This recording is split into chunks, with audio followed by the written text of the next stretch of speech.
Sister, please. This way.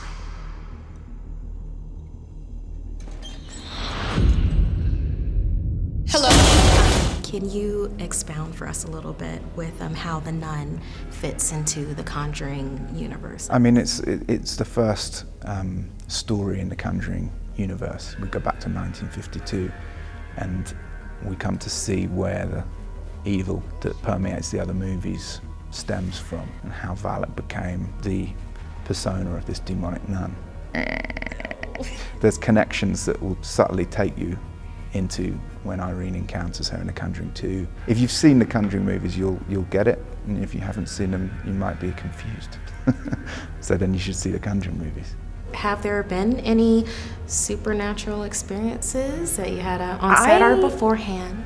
I didn't have any supernatural experiences. I think Corin, the director, had one. I was on set that day, and luckily he didn't tell me about it until like months later. So I'm pretty happy, because I think I would have had a panic attack and gotten to my trailer and not come out. I had my first supernatural encounter whilst filming The Nun, which sounds convenient, but it really happened. So it was during the shoot, and I had a run-in with a couple of remaining ghosts in one of the locations, and it was in a real fortress, and we were underground, and there was only one way in, and I had my room to watch the footage in, watching my monitors just off this room. It was a very dark cell. There was no way in or out other than the door from this corridor. So when I went in, as I walked in, I saw two men sitting in the room, and I sort of said hi. I thought they were sound, Romanian sound recordists. Pitch black, I turned my back, I watched the monitors, and it took a while to get the take. I finally got the take, and I said yes. And I turned to look at the guys who were sitting just where this camera is, and there was no one there, and there was never had been anyone there. Tell me about this coffin scene. I almost couldn't watch that, being buried alive. Yeah, but you do not try that at home, kids. No, I'm a coffin professional. It only took him 3 times. That was really, I've done it a few times.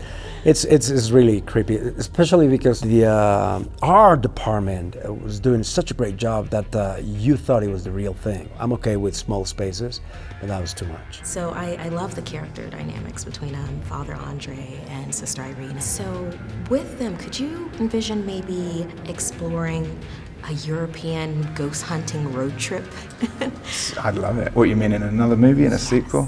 Sure. I mean, they, I think we begin this movie with these 3 different characters who are all, they've not met before. They're all a little bit at different ends of the spectrum, and individually they face off their fears, and some ordeals occur, but I think they become, stronger for it. So, if we could continue that, that'd be fantastic. I think there's a lot of demons to fight in Rio de Janeiro. So we could be by the beach, taking care of demons, Do nuns wear bathing suits? drowning. I don't actually know that. Go get it, yeah.